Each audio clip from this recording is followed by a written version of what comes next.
Hi hello नमस्कार सर्वांना. मी सारिका तुमचं आपल्या नवीन व्हिडिओमध्ये सर्वांचं स्वागत करते. कसे आहात सर्वजण? आय होप सर्वजण मस्तच असाल, मजेत असाल. मी पण मस्त आहे. चला, आज स्पेशल डे, जागतिक महिला दिन आहे आज. त्यानिमित्त मी थोडं बोलणार आहे, म्हणजे माझं पर्सनल मत तुमच्यासोबत शेअर करणार आहे. महिलांविषयी मला थोडं बोलायचं आहे, तर व्हिडिओ स्किप न करता शेवटपर्यंत बघत राहा.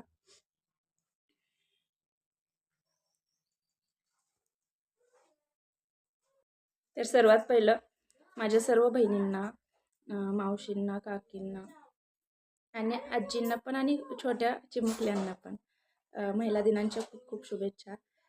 आणि जागतिक महिला दिन म्हणजे महिलांसाठी आहे स्पेशल.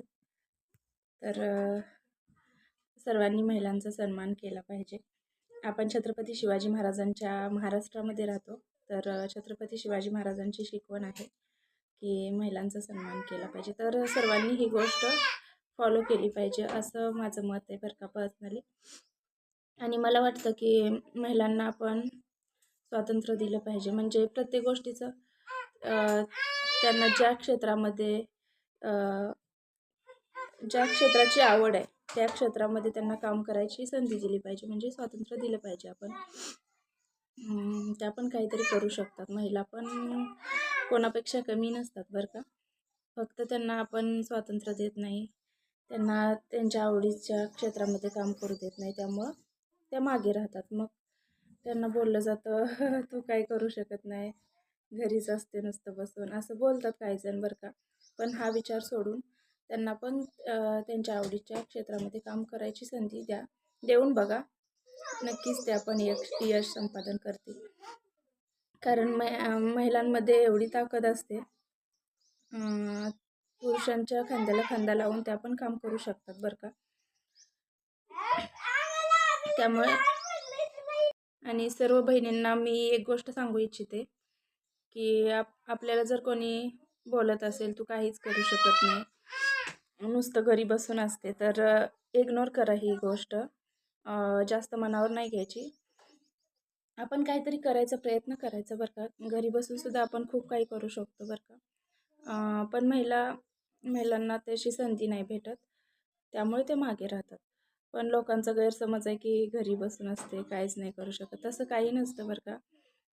महिला पण खूप काही करू शकतात. पण माझ्या बहिणींना मला हे सांगायचं आहे की सगळ्या, तुम्ही कोणी काय बोललं तरी मनावर नाही घ्यायचं जास्त. आपण जे काम करतो त्याच्यामध्ये प्रयत्न करत राहायचं, आणि सक्सेस भेटल्यावर सगळेजणच म्हणतात परत तू पण करून दाखवलं. त्यामुळं लक्ष नाही द्यायचं, डिप्रेशनमध्ये नाही जायचं कोणी काय बोललं तर. त्यांना उलट उत्तर पण देत नाही बसायचं, कारण आपला वेळ वाया नाही घालवायचा. आपला वेळ खूप इम्पॉर्टंट आहे बरं का. एक एक सेकंद खूप महत्त्वाचा आहे, त्याचा आपण चांगला वापर केला पाहिजे वेळेचा बरं का.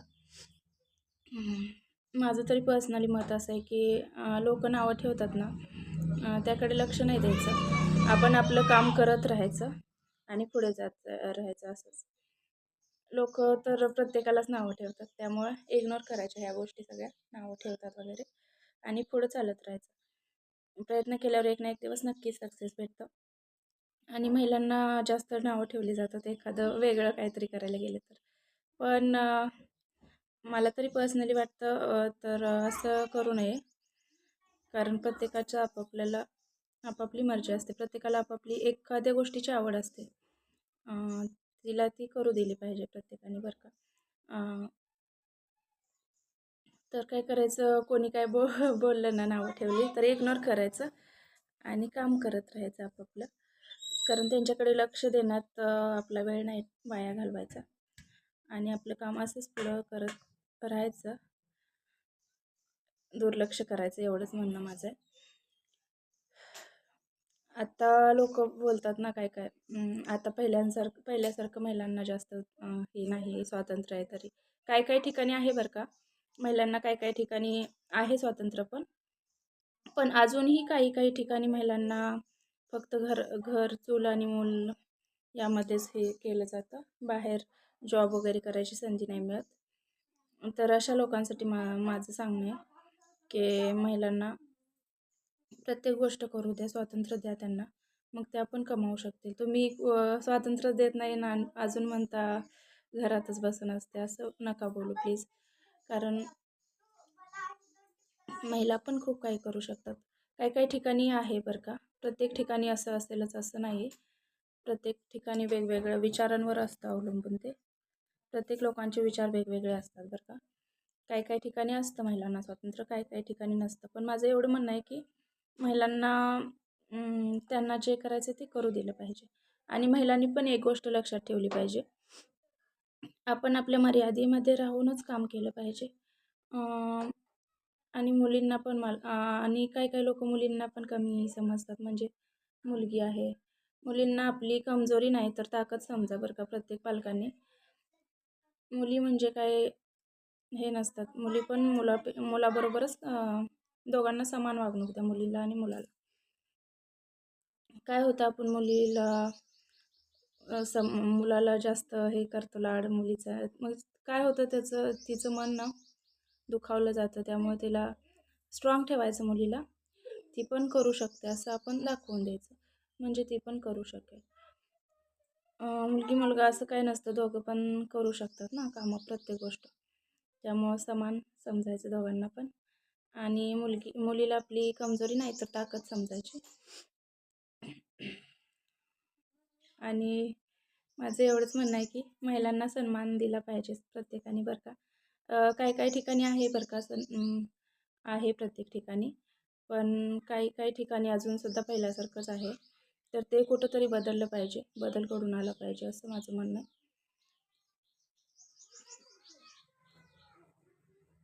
प्रत्येक ठिकाणी महिलांना स्वातंत्र्य वगैरे दिलं पाहिजे. आणि मुलींनी पण आणि महिलांनी आपल्या घरातल्या माणसांची मान खाली जाऊ नये असंच वागलं पाहिजे. स्वातंत्र्य दिलं याचा अर्थ नाही असं काही पण केलं पाहिजे. मर्यादित राहूनच काम केलं पाहिजे मुलींनी महिलांनी, तर ते कुठं हे होतं. नाहीतर स्वातंत्र्य दिले म्हणून काय पण ते पण नाही बरोबर बरं का. आणि माझं सगळेजणच आता आपली मुलगी आणि आईला जास्त हे करतातच. सगळ्या भावांना पण माझी विनंती आहे की आपण आपल्या मुलीचा लाड करतो, आईची पण करतो, तसं आपल्या पत्नीचा पण करत चला. कारण ती पण कोणाची तरी मुलगी असते, तिच्या पण आईवडिलांनी तेवढंच लाडानं तिला वाढवलेलं असतं. आपण जसं आपल्या मुलीला वाढवतो तसंच. तर सर्वांनी ही गोष्ट लक्षात ठेवा बरं का. कारण ती पण कोणाची तरी मुलगी असते. प्रत्येकाने समजून घेत चला स्त्रीला. कमजोर नसून स्त्रियांमध्ये पण भरपूर ताकद असते. फक्त आपण समजून घेतलं पाहिजे. ती पण खूप काही करू शकते बरं का. तसं काही नाही की ती काही करू शकत नाही वगैरे. फक्त आपण संधी दिली पाहिजे प्रत्येक गोष्टीची. आणि समजून घेतलं पाहिजे प्रत्येकाने. तर असंच प्रत्येकाने समजून घेत चला, आपल्या घरातल्या स्त्रियांचा आदर करत चला. आपण छत्रपती शिवाजी महाराजांच्या महाराष्ट्रामध्ये राहतो, तर त्यांची शिकवण लक्षात ठेवून सर्वांनी महिलांचा आदर करायला शिका. एवढंच बोलायचं होतं मला. आज महिला दिनानिमित्त महिलांविषयी थोडंफार बोलावं म्हटलं. तर चला, कसा वाटतो व्हिडिओ सांगा कमेंट करून. आणि व्हिडिओ आवडल्यास लाईक, शेअर आणि सबस्क्राईब करायला विसरू नका. आणि माझं म्हणणं तुम्हाला पटलं असेल तर सांगा कमेंट करून. आणि एखादा चुकून शब्द चुकीचा गेला असेल तर दिलगिरी व्यक्त करते. आणि चला, घ्या काळजी सर्वांना. भेटूया नेक्स्ट व्हिडिओमध्ये. चला, बाय.